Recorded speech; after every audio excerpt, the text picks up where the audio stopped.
പ്രിയപ്പെട്ട വിദ്യാർത്ഥികളെ നമസ്കാരം.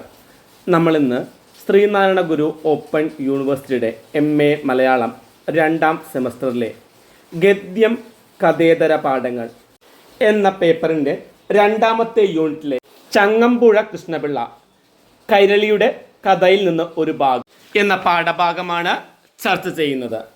ആദ്യം തന്നെ നമുക്ക് ജീവചരിത്രം എന്താണെന്ന് പരിശോധിക്കാം.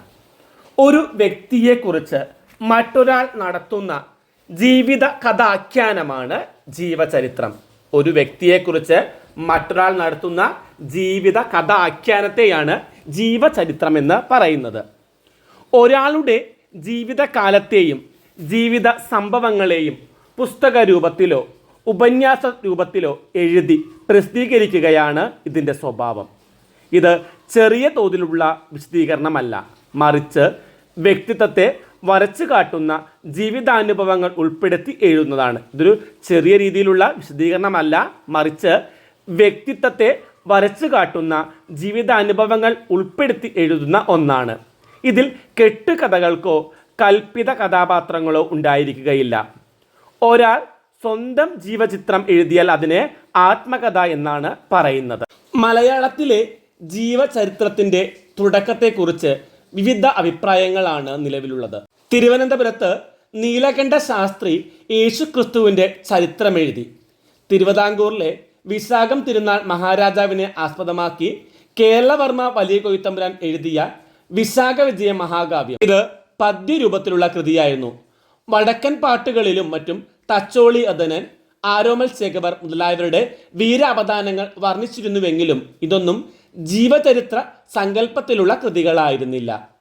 1875 വൈക്കത്ത് പാച്ചുമുത്തതിൻ്റെ ജീവിതകഥയും 1880 വിശാഖം തിരുനാൾ മഹാരാജാവ് ഇംഗ്ലീഷിൽ എഴുതിയ ആത്മകഥാ സംഗ്രഹവും ഈ ഗണത്തിൽപ്പെടുന്ന കൃതികളാണ്.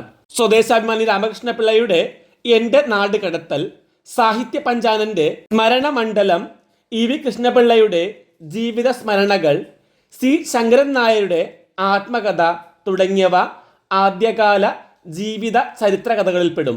വിശാഖം തിരുനാളിൻ്റെ മഹച്ചരിത സംഗ്രഹം എന്ന കൃതിയിൽ 107 മഹാന്മാരുടെ ലഘു ജീവചരിത്രമാണ് ഉള്ളത്. സ്വദേശാഭിമാനി രാമകൃഷ്ണപിള്ള കാൾ മാർക്സിനെ കുറിച്ച് 1912 കാൾ മാർക്സിൻ്റെ ലഘു ജീവചരിത്രം രചിക്കുകയുണ്ടായി. അതുപോലെ തന്നെ രാമകൃഷ്ണപിള്ളയെക്കുറിച്ച് ഭാര്യ B കല്യാണിയമ്മ 1916 എഴുതിയ വ്യാഴവട്ട സ്മരണകളും ജീവചരിത്ര കൃതികളാണ്. ഇന്ത്യൻ ഭാഷകളിൽ മലയാളത്തിലായിരുന്നു കാൾ മാർക്സിനെ കുറിച്ച് ഒരു പുസ്തകം ആദ്യമായി പ്രസിദ്ധീകരിച്ചത്. K ദാമോദരൻ്റെ ശ്രീനാരായണ ഗുരുസ്വാമികൾ എന്ന ജീവചരിത്ര ഗ്രന്ഥം വളരെ പ്രധാനപ്പെട്ട ഒന്നാണ്. ഗുരുവിനെക്കുറിച്ച് മലയാളത്തിൽ വന്ന ആദ്യ പുസ്തകം എന്ന സവിശേഷത ഈ പുസ്തകത്തിനുണ്ട്. ഗുരുവിൻ്റെ ജീവിത ചരിത്രത്തെക്കുറിച്ചും ഒരു ജാതി ഒരു മതം ഒരു ദൈവം മനുഷ്യന് എന്ന മഹത് വാക്യത്തെക്കുറിച്ചും CV കുഞ്ഞിരാമനുമായി നടത്തിയ സംഭാഷണത്തെക്കുറിച്ചും ഇതിൽ പ്രതിപാദിക്കുന്നുണ്ട്. ഇന്ത്യക്ക് സ്വാതന്ത്ര്യം കിട്ടിയതിന് ശേഷം മലയാളത്തിൽ നിരവധി ജീവചരിത്ര കൃതികളും ആത്മകഥകളും ഉണ്ടായി. C കേശവൻ്റെ ജീവിത സമരം, മന്നത്ത് പത്മനാഭൻ്റെ എൻ്റെ ജീവിത സ്മരണകൾ, KP കേശവമേനോൻ്റെ കഴിഞ്ഞ കാലം, സെബാസ്റ്റ്യൻ കുഞ്ഞു ഭാഗവതരുടെ ഒരു നടൻ്റെ ആത്മകഥ, EMSൻ്റെ ആത്മകഥ, AK ഗോപാലൻ്റെ എൻ്റെ ജീവിതകഥ, ചെറുകാടിൻ്റെ ജീവിതപാത, ഫാദർ ജോസഫ് വടക്കൻ്റെ എൻ്റെ കുതിപ്പും കിതപ്പും, P കുഞ്ഞിരാമൻ നായരുടെ കവിയുടെ കാൽപ്പാടുകൾ, തിക്കോടിയൻ്റെ അരങ്ങു കാണാത്ത നടൻ തുടങ്ങിയവ ശ്രദ്ധേയമായ ജീവചരിത്ര കൃതികളാണ്. മലയാളത്തിലെ ഏറ്റവും ശ്രദ്ധേയമായ സാഹിത്യ ചരിത്ര കൃതികളിൽ ഒന്നാണ് N കൃഷ്ണപിള്ളയുടെ കൈരളിയുടെ കഥ.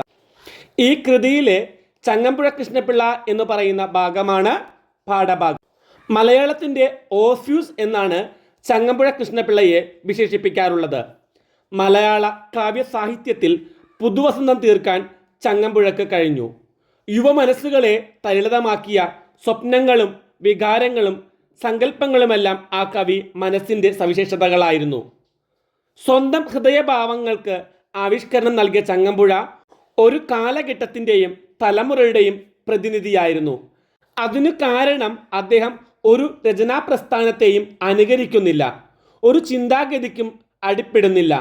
അദ്ദേഹത്തിൻ്റെ കവിതകളിൽ ദർശിക്കാൻ കഴിയുന്നത് ഒരു പ്രത്യേക കാലഘട്ടത്തിൻ്റെ സ്വപ്നങ്ങളും തേങ്ങലുകളും പ്രതിഷേധങ്ങളും മാത്രമായിരുന്നു. യാതൊന്നിനോടും പ്രത്യേക മമതയോ സ്നേഹമോ ഇല്ല. സാഹചര്യങ്ങൾക്കനുസരിച്ച് ഓരോ സമയത്ത് തോന്നുന്നത് പച്ചയായി പറയുന്ന യഥാർത്ഥ മനുഷ്യനായിരുന്നു. അതാണ് നാം ചങ്ങമ്പുഴയിൽ കാണുന്നത്.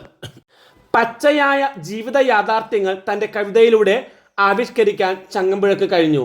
ഇതാണ് മറ്റു കവികളിൽ നിന്നും ചങ്ങമ്പുഴയെ വ്യത്യസ്തനാക്കുന്നത്. ഒരിക്കൽ എതിർത്തത് പിന്നീട് ശരിയെന്ന് തോന്നിയാൽ യാതൊരു സങ്കോചവും കൂടാതെ മാറ്റിപ്പറയാൻ മടിയില്ല. സ്വന്തം ഹൃദയത്തിൽ നിന്ന് നിർഗമിക്കുന്ന നഗ്ന സത്യങ്ങൾ യാതൊരു മടിയും കൂടാതെ വിളിച്ചു പറയാൻ ചങ്ങമ്പുഴയെപ്പോലെ മറ്റൊരു കവിയും മലയാളത്തിലില്ല. സ്വപ്നങ്ങൾക്കും തേങ്ങലുകൾക്കും ചങ്ങമ്പുഴ കവിതയിലുള്ള പ്രാമുഖ്യം ഒന്നു വേറെ തന്നെയാണ്. അദ്ദേഹത്തിൻ്റെ ശൈലി തികച്ചും ജനകീയമാണ്. അതാണ് ചങ്ങമ്പുഴയുടെ കവിതകൾക്ക് അത്രയേറെ പ്രചാരം ലഭിച്ചത്. ഒരു കാലഘട്ടത്തിൽ അദ്ദേഹത്തിൻ്റെ കവിതയിലെ വരികൾ വല്ലിപ്പ ചെറുപ്പമില്ലാതെ ജനഹൃദയങ്ങൾ ഏറ്റെടുത്തു. അവ വായ്പാട്ടുകളായി പ്രകൃതിയിൽ മാറ്റൊലിക്കൊണ്ടു എന്നതും ശ്രദ്ധേയമാണ്. പ്രതിപാദ്യ വിഷയത്തിൻ്റെ പ്രത്യേകത, കവിതയുടെ സ്വഭാവം, അതിൻ്റെ സാരാംശം എന്നിവയിലെല്ലാം ചങ്ങമ്പുഴ മറ്റുള്ളവരിൽ നിന്ന് അകന്നു നിൽക്കുന്നു. ഒരു കാലഘട്ടത്തിൻ്റെ ഭാവുകത്വത്തെ തന്നെ മാന്ത്രികമായി മാറ്റിയെടുത്ത കവിയാണ് ചങ്ങമ്പുഴ. നാടൻ പാട്ടുകളുടെ ഈണവും താളവും മലയാളത്തിൽ ആവാഹിച്ചുകൊണ്ട് കവിതയെ ജനകീയമാക്കിയ കവിയായിരുന്നു അദ്ദേഹം. ലാളിത്യവും ഭാഷാ സാരല്യവും ഗാനാത്മകതയുമാണ് ചങ്ങമ്പുഴ കവിതകളുടെ മുഖമുദ്ര. ചങ്ങമ്പുഴ കവിത സാർവത്രികവും സാർവലൗകികവുമായ കാവ്യാനുഭവമാണ്. അത് കാലാതിവർത്തിയായി കാവ്യാസ്വാദക മനസ്സുകളെ ഇന്നും വശീകരിക്കുന്നു. ഒരു കാലഘട്ടത്തിൻ്റെ ആത്മാവ് ഇന്നും അത് തുടിച്ചു നിൽക്കുന്നു. പ്രകൃതി സൗന്ദര്യത്തിൻ്റെ ആരാധകനായിരുന്നു ചങ്ങമ്പുഴ. ആദർശപരമായ സ്നേഹമാണ് ചങ്ങമ്പുഴയിലുണ്ടായിരുന്നത്. അദ്ദേഹത്തിൻ്റെ ആദ്യകാല കവിതകളായ ബാഷ്പാഞ്ജലി, രമണൻ, ഹേമന്തചന്ദ്രിക എന്നിവയിലെല്ലാം പ്രകൃതിയുടെ സുന്ദരമായ ചിത്രങ്ങൾ കാണാൻ സാധിക്കും. മലയാള കാവ്യലോകത്ത് പ്രണയത്തിൻ്റെ പൂമഴ പെയ്യിച്ച കവിയായിരുന്നു അദ്ദേഹം. പ്രേമത്തിൻ്റെ വ്യാമോഹവും ആനന്ദവും വേദനയും പീഡനവും വിലാപവും സ്വപ്നങ്ങളും നെടുവീർപ്പുകളും തീവ്രത ഒട്ടും കുറയാത്ത അദ്ദേഹത്തിൻ്റെ കവിതകളിൽ കാണാം. പ്രണയത്തിൻ്റെ അന്ധതയും വഞ്ചനയും അതുണ്ടാക്കുന്ന വിഭ്രാന്തിയും പ്രേമം വിരിയുന്ന പൂന്തോട്ടവും എല്ലാം കവിതകളിലൂടെ ആവിഷ്കരിച്ചുകൊണ്ട് എല്ലാ മലയാള മനസ്സുകളെയും അദ്ദേഹം കാവ്യലോകത്തേക്ക് ആനയിച്ചു. രമണനിൽ ഗൃഹാതുരത്വമുണർത്തുന്ന ഗ്രാമീണ സൗന്ദര്യവർണ്ണനയിൽ ചാലിച്ച് ഒരു സാധാരണക്കാരൻ്റെ പ്രേമഭംഗത്തിൻ്റെ വേദനയും ദുരന്തവുമാണ് ആവിഷ്കരിച്ചിരിക്കുന്നത്. വിഷാദ മാധുര്യം ചങ്ങമ്പുഴ കവിതകളുടെ പ്രത്യേകതയാണ്. മധുരസുന്ദരമായിരുന്നു അദ്ദേഹത്തിൻ്റെ ഭാഷാശൈലി. ഒറ്റ വായനയിൽ തന്നെ വായനക്കാരുടെ മനസ്സിനെ ആനന്ദത്തിൽ ആറാടിക്കാനും അർത്ഥഗ്രഹണം സാധ്യമാക്കാനും കഴിയുന്നവയായിരുന്നു ചങ്ങമ്പുഴ കവിതകൾ. ഒരേ ഞെട്ടിൽ വിടർന്ന രണ്ട് പൂക്കളാണ് ഇടപ്പള്ളിയും ചങ്ങമ്പുഴയും. ക്ഷണികമായ ഒരു മിന്നൽ പിണർ പോലെ വന്ന് കാലയവനികയ്ക്കുള്ളിൽ മറഞ്ഞ മണിമുഴക്കത്തിൻ്റെ കവിയാണ് ഇടപ്പള്ളി രാഘവൻ പിള്ള. പൂർണ്ണശോഭയോടെ വിരിയാതെ പോയ പൂവ്. ജീവിതാനുഭവങ്ങളുടെ തീച്ചൂളയിൽ വെന്തുരുകി തൻ്റെ കവിതകളിലൂടെ ശോഭയും മധുരവും ഗന്ധവും പ്രസരിപ്പും പ്രകാശിപ്പിച്ച കവി. വീണ്ടും അല്പനാൾ കൂടി ജീവിച്ച് ചങ്ങമ്പുഴയും കാലയവനികയ്ക്കുള്ളിൽ മറഞ്ഞു. തൻ്റെ 27ാമത്തെ വയസ്സിൽ അന്തരിച്ചു. എന്നാൽ ചങ്ങമ്പുഴ 34ാമത്തെ വയസ്സിലാണ് ജീവിതത്തോടെ വിട പറഞ്ഞത്. 1936 ഇടപ്പള്ളി പ്രേമനൈരാശ്യം മൂലം ആത്മഹത്യ ചെയ്തു. 1948 ചങ്ങമ്പുഴ അരങ്ങൊഴിഞ്ഞു. ഇവർ രണ്ടുപേരും ജീവിത ദുഃഖങ്ങളിൽപ്പെട്ട് ഉഴറി. സമാന ജീവിത സാഹചര്യങ്ങളിലൂടെയാണ് രണ്ടുപേരും കടന്നുപോയത്.